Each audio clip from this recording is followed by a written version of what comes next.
Could hope bloom like the stubborn wildflowers pushing through the cracked earth of Andalusia? Elena often wondered, her fingers flying, transforming simple thread into intricate lace, a stark contrast to the suffocating poverty that defined her existence. The rhythmic click of her bobbins was the only steady sound in their cramped, whitewashed cottage, often punctuated by the thin, rattling cough of her younger brother, Luis. His small frame seemed to shrink daily, the pallor of his skin mirroring the faded plaster on the walls. Dust motes danced in the single shaft of sunlight slanting through the small window, illuminating the weariness etched onto her mother's face as she mended worn clothes yet again. Elena's hands, slender but calloused from years of meticulous work, produced patterns admired in the village, delicate webs of flowers and scrolls, yet they barely earned enough to keep starvation at bay. Worse, the shadow of Señor Ramirez, the moneylender, loomed large. His visits grew more frequent, his voice smoother yet colder with each demand. The debt inherited from her late father's failed olive harvest felt like a physical weight pressing down on their small family. His lungs need air, Elena, the village doctor had said, his face grim after examining Luis. Mountain air, perhaps, and medicines I cannot provide. The city, maybe Huesca or Zaragoza, but the cost. He had trailed off, shaking his head, the unspoken truth hanging heavy in the air. It was beyond their reach. That same afternoon, Ramirez had delivered his ultimatum. 1 month, he declared, his eyes sweeping dismissively over their meagre possessions. 1 month, or you are out on the road. Desperation clawed at Elena. She looked at Luis, asleep on the thin pallet, his breathing shallow. She looked at her mother, her face a mask of quiet despair. There was only one chance, a slim one. She possessed a masterpiece, a lace collar so fine it felt like solidified moonlight, worked on for months in secret hope. The market town across the Sierra Morena foothills might offer a better price, enough perhaps to appease Ramirez, maybe even afford the first dose of medicine. But the direct route was long, too long. The shortcut, a treacherous path known only to shepherds and smugglers, snaked through the wilder, uninhabited parts of the mountains. It was risky, potentially dangerous, but faster. It's foolishness, Elena, her mother pleaded, her voice thin with worry.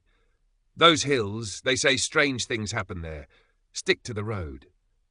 The road takes 2 days, Mama, Elena replied, her voice tight with resolve, as she carefully wrapped the lace collar in a clean cloth. We don't have 2 days. She kissed Luis's feverish forehead, ignoring the tremor in her own hands. I will be careful, I promise. With a small bundle containing bread, cheese, and her precious lace, she slipped out as the first hints of dawn painted the sky pink over the sleeping village. The path started deceptively easy, winding through familiar olive groves shimmering silver green in the morning light. But soon it narrowed, climbing steeply into the rugged heart of the Sierra Morena. The air grew cooler, scented with wild thyme, rosemary, and the sharp tang of pine. Scrub oak clung stubbornly to rocky outcrops, their gnarled shapes like arthritic fingers clutching the earth. Elena pushed onward, her focus narrowed to placing one foot safely in front of the other, the image of Luis's face urging her forward. The silence was profound, broken only by the buzz of insects and the occasional cry of a distant hawk circling overhead.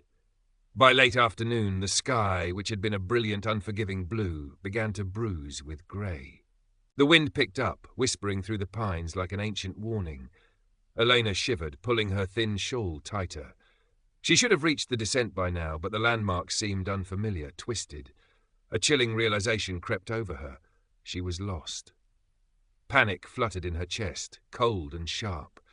Just as the first heavy drops of rain began to fall, the wind howled, tearing through the trees, and the sky opened. A sudden, violent Andalusian storm erupted, turning the path into a treacherous stream of mud and loose stones. Blinded by rain, soaked to the bone and stumbling in the rapidly fading light, Elena cried out in despair. The shortcut had betrayed her. Fear, cold, and exhaustion threatened to overwhelm her. Was this where she would perish, her hopes drowned in the unforgiving mountains? Then, through the driving rain and swirling mist, she saw it, a faint, flickering light, warm and yellow, impossibly steady in the tempest. Hope surged, desperate and fierce. She stumbled towards it, pushing through dripping branches, her feet sinking into the sodden ground. The light emanated from a large building, a finca, grander than any she had ever seen up close. It stood isolated, surrounded by a high stone wall, its wrought-iron gate hinting at intricate animal shapes within its design. It seemed impossibly well kept for such a remote location, an island of order in the surrounding wilderness. Hesitantly, Elena pushed open the heavy, unlatched gate and approached the massive wooden door, raising a trembling hand to knock. The door swung open almost immediately, revealing a man silhouetted against the warm light within. He was tall, dressed not as a farmer, but in well-cut, though simple, clothes. His face, as he stepped into the faint light from the storm-laden sky, was striking. Strong features, dark hair, and eyes that seemed unusually bright, holding flecks of gold that caught the light. He looked surprised to see her, but not alarmed. "Señorita, are you lost?" His voice was calm, cultured, a deep baritone that resonated with unexpected warmth. Elena could only nod, shivering, clutching her sodden bundle. "The storm. I took the wrong path." "Come in, quickly, out of this tempest," he said, stepping aside. "You are soaked through. You'll catch your death out here." He ushered her into a large hall, flagged with cool stone but warmed by a roaring fire in a massive hearth. Polished wood gleamed, and the air smelled faintly of beeswax, dried herbs, and something else, something indefinably wild, like damp earth after rain. It was a place of surprising comfort and quiet opulence. "I am Matteo Sandoval," he offered, taking her dripping shawl. "This finca is called Las Sombras Quietas. You are welcome to shelter here." Elena murmured her name, feeling overwhelmed and out of place amidst such unexpected refinement. Matteo led her towards the fire, concern etched on his face. He spoke briefly to an unseen servant, and soon a warm blanket was draped around her shoulders, and a steaming cup of herbal tea was pressed into her hands. It tasted fragrant and soothing, calming the frantic beating of her heart. As she thawed by the fire, Matteo regarded her kindly, his unusual eyes holding a quiet intensity. He didn't press her with questions, allowing her silence. Eventually, feeling the warmth seep back into her limbs, Elena hesitantly explained her desperate journey, the sick brother, the debt, the hope pinned on the lace collar still clutched protectively in her bundle. She carefully unwrapped it, the delicate threads seeming almost luminous in the firelight. Matteo leaned closer, his gaze appreciative. "This is exquisite work, Elena," he said softly, his fingers hovering just above the intricate pattern, careful not to touch. "Your hands create such beauty from simple thread."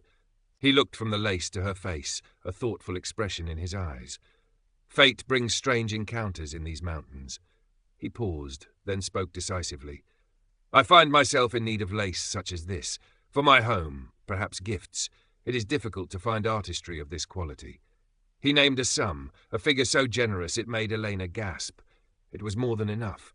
Enough for Luis's journey and treatment. Enough to silence Ramirez. Enough to lift the crushing weight of debt. It felt unreal. "Señor Sandoval, that is too much," she stammered, suspicion warring with overwhelming relief. Why would this wealthy stranger be so generous? "Nonsense," Matteo waved a dismissive hand, though his smile was gentle. "Consider it an investment in talent. I will commission several pieces from you, tablecloths, runners, perhaps some smaller items. Naturally, we will need to discuss designs, measurements. You would need to visit the finca regularly, perhaps once a week." His gaze was direct, expectant. Elena hesitated. Visiting this isolated place, this enigmatic man, regularly? Village gossip would be merciless. Her mother would worry constantly. Yet, Luis's face swam before her eyes, pale and struggling for breath. This was his chance, her family's chance. The alternative was unthinkable. "Si, señor," she agreed, her voice barely a whisper. "I accept, and I thank you, from the bottom of my heart." Matteo nodded, a flicker of something unreadable in his golden eyes. He provided her with a generous advance, wrapped securely against the lingering dampness. The storm had lessened by the time she was dry and recovered, though night had fully fallen. Matteo insisted she stay the night in a comfortable, simple guest room, assuring her safety. Elena slept fitfully, torn between profound gratitude and a nagging unease she couldn't quite name. The next morning, under a washed-clean sky, she took the longer, safer road home, the weight in her purse feeling both miraculously light and strangely heavy. Her mother's questions were met with a carefully edited version of the truth, a wealthy landowner impressed by her work, a valuable commission. The lie felt necessary, protective. The first steps towards Luis's recovery had begun, thanks to the mysterious Señor Sandoval of Las Sombras Quietas. The following weeks transformed Elena's world. With Mateo's advance, Luis was taken to a doctor in Huesca, returning with proper medicine and instructions for care. Colour slowly returned to his cheeks, his cough lessened, and the light in his eyes rekindled. The oppressive fear that had haunted their cottage began to recede, replaced by a fragile hope.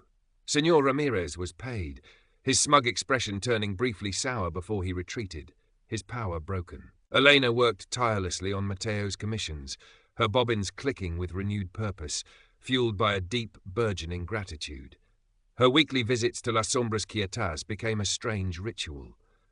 The journey itself, now taken on the main path under watchful daylight, lost its terror but not its sense of transition, leaving the dusty, pragmatic world of the village for the finca's unique atmosphere. Mateo was always courteous, a gracious host. They would sit in his study, surrounded by old books and strange artifacts, carved wooden animals, smooth river stones, pressed mountain flowers unknown to Elena, discussing lace patterns. He had specific ideas, often drawing inspiration from the natural world.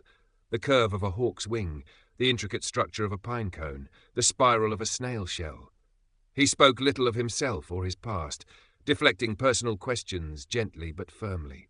Yet, he seemed intensely knowledgeable about the Sierra Morena, its hidden springs, its ancient paths, the habits of its wild creatures. Sometimes Elena would catch him staring out the window towards the rugged peaks, a distant, almost feral look in his golden eyes. He moved with a startling silence, appearing suddenly at her elbow when she thought herself alone.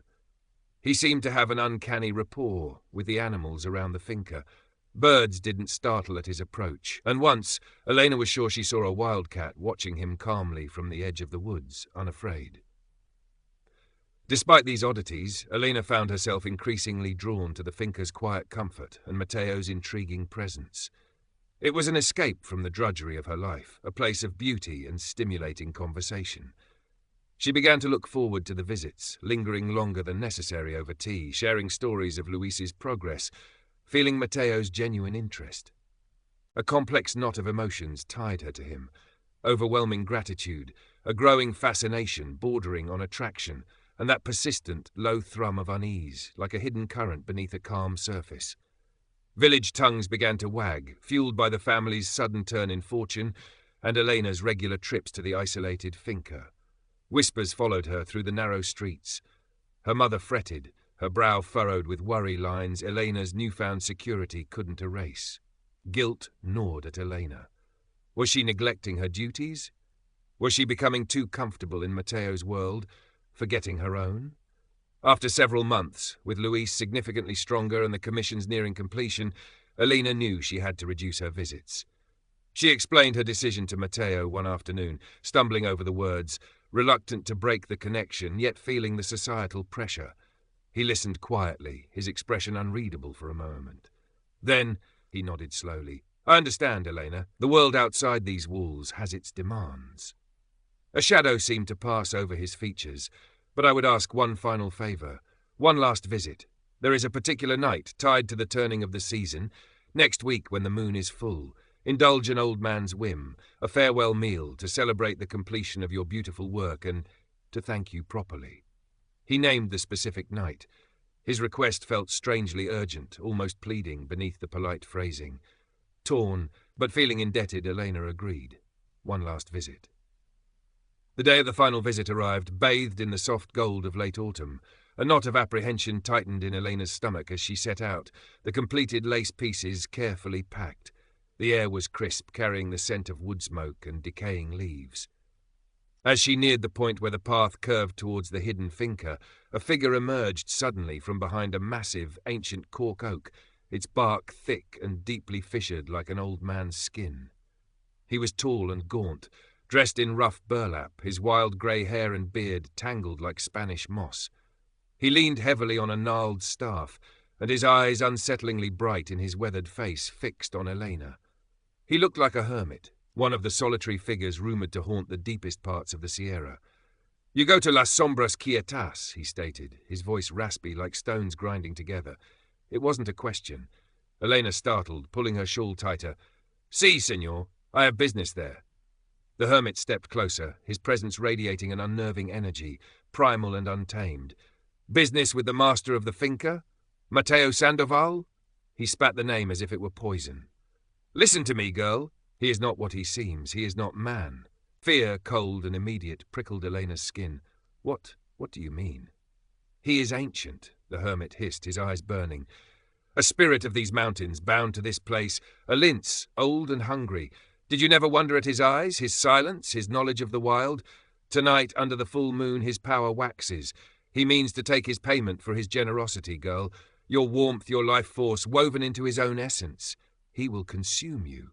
Elena stared, horrified. Yet a part of her recognized the echo of her own buried unease. The hermit fumbled inside his burlap tunic and produced a small, grimy leather pouch tied with rough twine. "Take this," he urged, pressing it into her trembling hand. It felt heavy, containing small, hard objects. "Herbs gathered under a dark moon, mixed with filings of cold iron. Spirits cannot abide it. When he offers you food, drink, especially the wine he will surely offer tonight, sprinkle this upon it. It will reveal his true form, weaken him. It is your only chance to escape with your soul intact." Before Elena could respond, the hermit gave a sharp nod and melted back into the shadows of the ancient oaks, disappearing as suddenly as he had appeared. She was left standing alone on the path, the heavy pouch clutched in her hand, her heart hammering against her ribs. The hermit's words echoed in her mind, terrifying. Yet, Mateo? The kind, courteous man who had saved her family? Consume her? Shaken, she didn't approach the finca directly.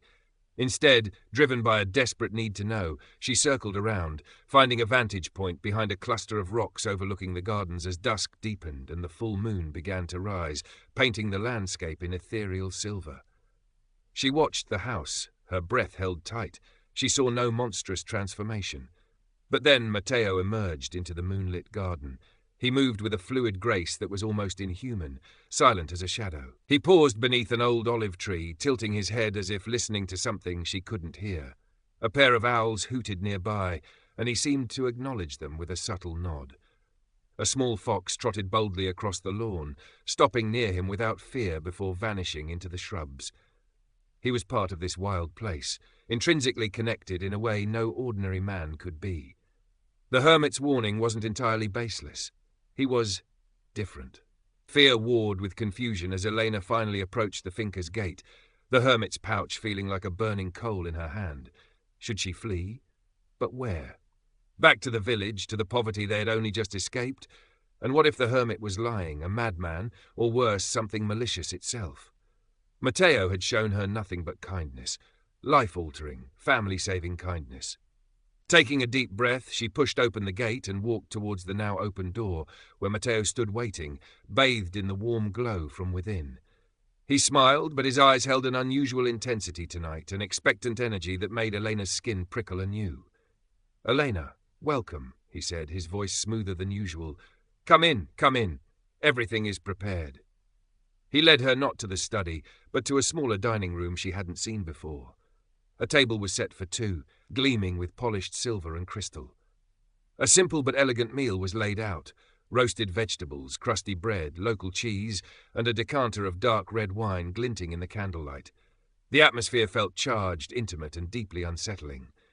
They ate, Mateo making polite conversation, asking about Luis, praising the final lace pieces Elena presented. But his attention seemed elsewhere, his gaze repeatedly drifting towards the moonlit window, then back to her. Searching, expectant, Elena could barely swallow, the hermit's words echoing in her mind. "Tonight he will claim his payment. Sprinkle this! Your only chance!" Her hand instinctively tightened around the pouch hidden in her skirt pocket. Finally, Mateo poured the wine, filling two delicate crystal glasses. He raised his. "To the completion of your work, Elena, and to understanding." He held the glass out to her. This was it. The moment of the test. The wine. Elena stared at the rich, dark liquid, her reflection shimmering on its surface. Her heart pounded so hard she could hear it in her ears. The hermit's face flashed in her mind. Wild, warning. He is Linz. Hungry. Then another image surfaced. Luis, laughing, chasing a butterfly in the weak sunlight, his cough nearly gone. Her mother's face, lines softened with relief, humming as she cooked a proper meal. The warmth of this very house when she had arrived desperate and freezing. All thanks to this man, this being sitting opposite her offering her wine.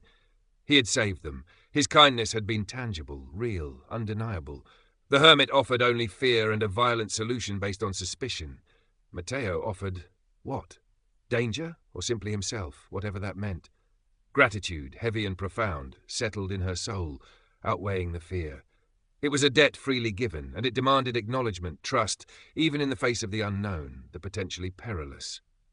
Her hand, which had been hovering near her pocket, near the protective pouch, fell away. With trembling fingers, she reached out and took the wine-glass. She met Matteo's intense, searching gaze. For a moment, the world seemed to hold its breath. Then, making a conscious choice, a decision rooted not in ignorance, but in the overwhelming weight of kindness received, Elena raised the glass to her lips and drank. She drained the glass, the rich wine warming its way down, tasting of dark berries and the Andalusian earth. She set the empty glass down on the table with a soft click. Matteo stared at her, his golden eyes wide with astonishment, then slowly filling with an emotion Elena couldn't immediately decipher. Relief, profound sadness, and overwhelming gratitude mirrored back at her. The intense energy in the room shifted, softened. "Elena!" His voice was thick with emotion, barely a whisper. "You knew, the hermit, the Bassajaun? He spoke to you?" Elena nodded, unable to speak, her own eyes filling with tears, tears of fear released, of tension broken, of the sheer weight of the moment. Matteo closed his eyes briefly, a shudder running through him. "He is an old rival," he explained, his voice regaining some strength. "A spirit of chaos, the Bassajaun. He guards the untamed places jealously. He sought to turn your fear against me, to break the bond we had formed." He looked at her, his gaze holding infinite depth. For beings like me, Elena, transformation, integration, it requires an anchor. A connection forged not by magic or force, but by genuine human feeling. Trust, kindness, given and received. Gratitude freely offered even when faced with fear and the unknown. What you just did, choosing gratitude over the fear he planted, that was the final key. He rose from his chair, moving towards the window where the moonlight streamed in, bathing him in silver. "He does not understand," Matteo murmured, more to himself than to her. "Kindness has its own power, a power deeper than iron or ancient fear."